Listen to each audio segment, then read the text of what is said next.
Kwanza namshukuru Mungu kwamba nimepata fursa ya kufika katika ofisi ya chama wilaya hapa Tarime. Kama mnavyojua kwamba tupo kwenye mchakato wa ndani ya chama na tayari kwa uchaguzi mkuu wa mwaka 2025. Zoezi limeanza tarehe 28. Mimi nikawa sijafika ofisi ya chama kutekeleza ili takwa la kikatiba.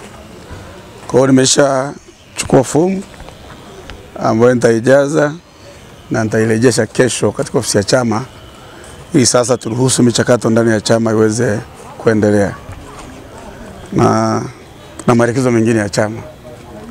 Lakini niseme tu kwamba mimi ndiye mbunge nilimaliza muda wangu katika jimbo la Tarime vijijini.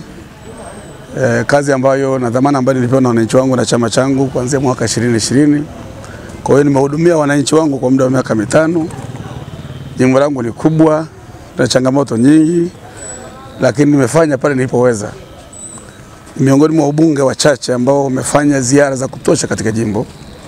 Kwa hiyo nilipata fursa ya kutembelea kata zangu zote 27 za kichama, lakini nimeenda vijiji 88 na nimeenda sehemu kubwa vitongoji 500 katika jimbo langu.